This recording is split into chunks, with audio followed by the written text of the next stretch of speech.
Hi friends, let us understand the significance of this h. Okay, let us take this function y equals to root x.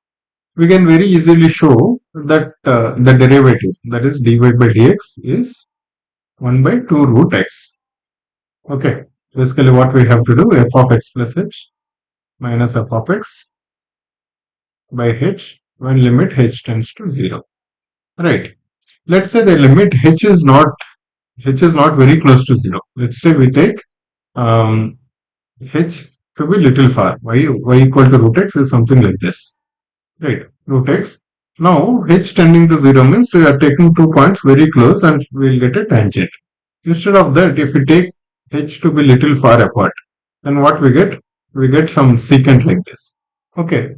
If we are taking h little far, right, then what happens to the slope of the curve? Why h tends to 0 is important.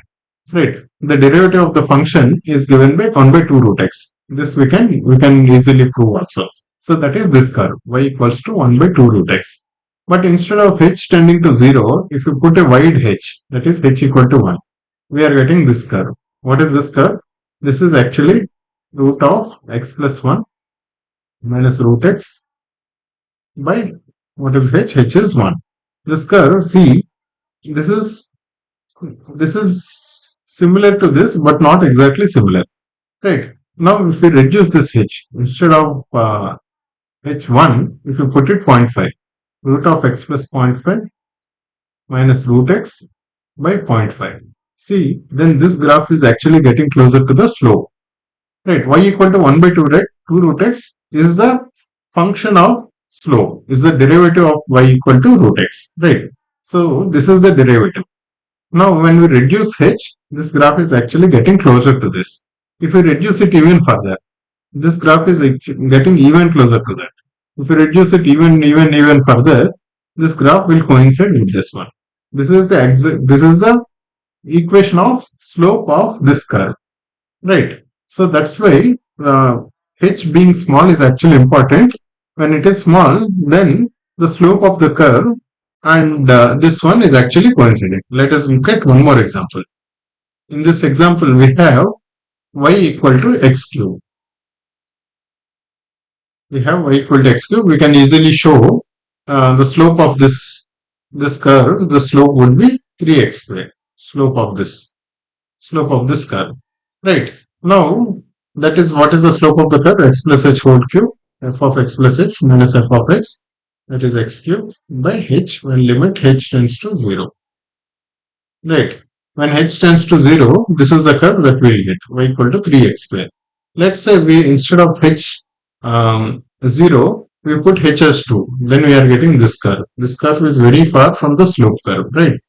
Now, if we put h1, this curve is getting closer to our slope curve, right? But it is still not very close. If we put h equals to 0.2, that is even closer. If we reduce h further and further, then it will coincide with the slope function, right? That's why it is good to understand why h close to 0 is important.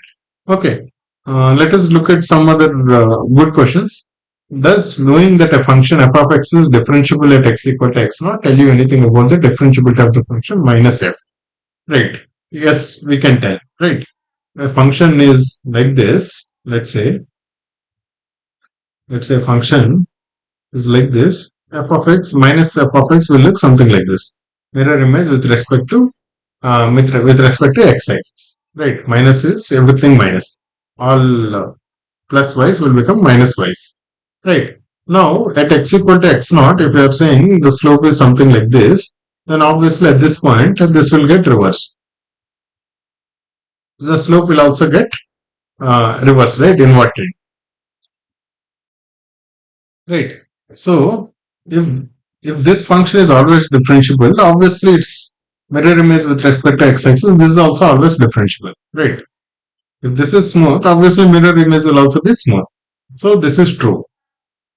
Yes, we can tell about the differentiability of the function, and we can tell about the slope. Slope will be the opposite, right? Thus, knowing that a function g of t is differentiable at t equal to 7 tell you anything about the differentiability of function 3g at t equal to 7. Okay. Again, let's take a very small simple problem. Right, this is y equal to x, this is always differentiable. Now y equal to 7x. This line would be something like this, y equal to 7x or 3x. 3x. If this function is differentiable, obviously this is just a multiple of this, right? So everywhere the point is multiplied by 3 times. So this is also obviously differentiable, right? If this function is smooth, obviously this is also very smooth. Limit of a question. Suppose that functions g of t and h of t are defined for all values of t and z of 0, h of 0 is equal to 0. Okay. Again, now can limit t tends to 0, g of t by h of t exist or not? Okay. So let us take two random functions. Let us take, in fact, let us take very simple functions only. One line like this, another line like this. Right. Both are zeros at 0. Right. Let's say this is 3x, this is 2x, let's say. But g of t by h of t, that is actually 3 by 2, right? This by this. Limit always exists for this. Right. Here x is not even coming into picture. Right. If it exists, should it be equal to 0? No, it need not be equal to 0. So we have found out it is 3 by 2 in this case. Right. Limit of a question to functions can be 0, but that doesn't mean uh, at this point doesn't mean the limit t tends to 0 g of t by h of t should be equal to 0. It need not be. Right, guys? Hope you understood this. Right. We are covering very basics of differentiation, understanding some graphical significance also. Right. Slowly we'll get into differentiating little bit more complex functions. Right, guys? Thank you.